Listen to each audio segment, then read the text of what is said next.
In today's video, I'm going to answer a question that I often get from first-time home buyers, and that is, can I buy a home in and around the Durham region for under $550,000?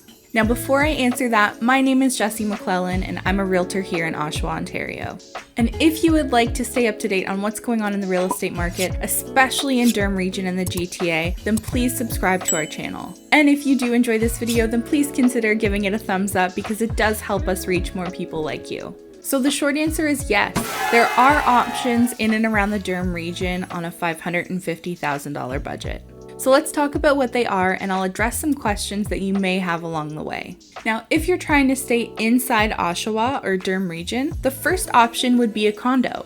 And there are quite a few options all across Durham region for condos that are under $550,000. There are bachelor apartments near Durham College around the $300,000 price point. Pickering, Ajax, and Whitby have some 1 and 2 bedroom condos that sell in the $450,000 to $550,000 range. And Clarington has some great condo options in Bowmanville and Newcastle. And you can even find some condo townhouses that will sell in and around that $550,000 mark. But when you're buying a condo, you have to take into consideration the monthly maintenance fee, and it can vary widely depending on the building. If you're pre-qualified for $550,000 and you factor in a monthly maintenance fee, it could actually lower your budget by $100,000 or more.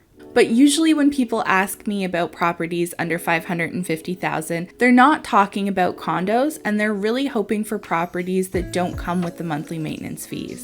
So if a condo doesn't work for you, what are your other options? Since July 1st, there have been 37 sales in Durham region under $550,000 that don't include condos. So there are opportunities that come up, but there's usually a clear reason why the detached homes that sell in Durham region sell in that lower, almost too good to be true price range.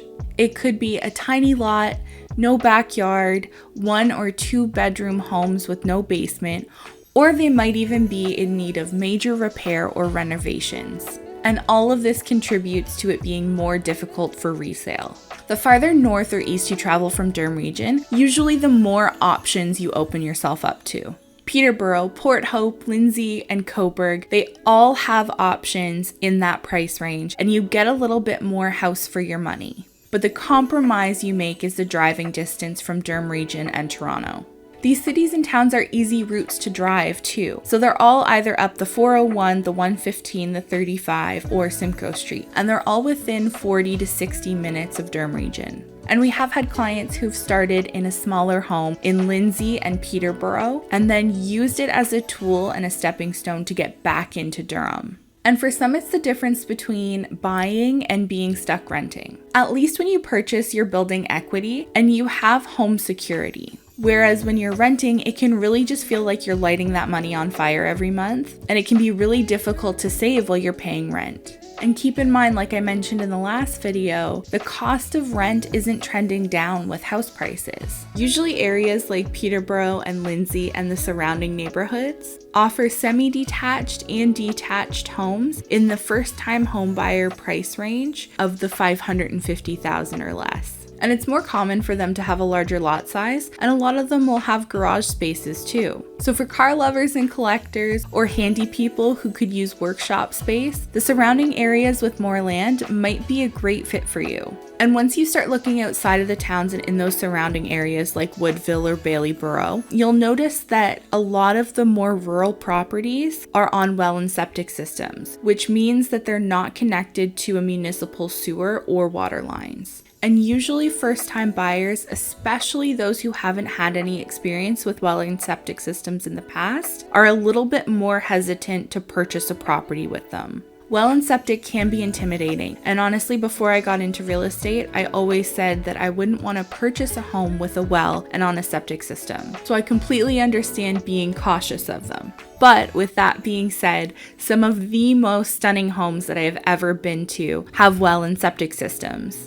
But being more educated now, I know that it really matters most what condition the well and septic systems are in and how well they've been maintained over the years and what maintenance would need to be done moving forward. The most important thing to do is make sure that you have the home, the well, and the septic system inspected by a home inspector who is adequately trained to inspect each of those things. And it may have to be more than one professional, and that's totally okay.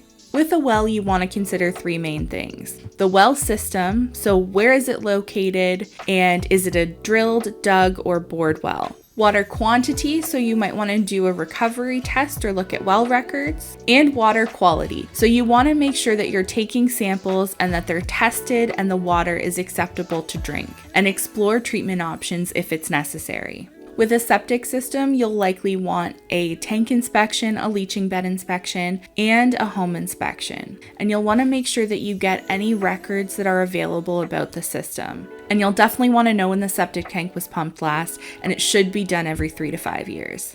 I always caution buyers that wintertime is the worst time to buy properties with well and septic systems because they can't always be inspected properly. So always try to buy properties that have well and septic systems when there is no snowfall.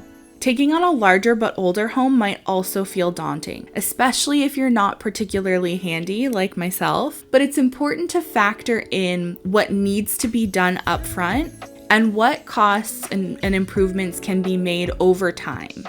But investing in your home and making upgrades over time at least should be helping to improve the value of your home.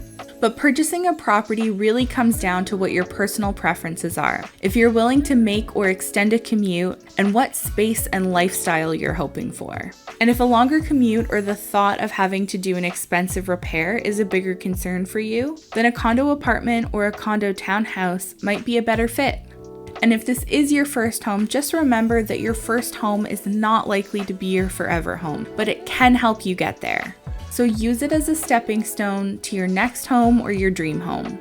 Focus on finding a home that works for you and your family both practically and financially, whether that's a 1-bedroom condo that's close to work or a 3-bedroom house on a bigger lot in Woodville. And if you need some help finding a home in your budget, or you just have a question for me, you can call or text me or schedule a time for us to chat. My number and link to schedule an appointment is in the description of this video.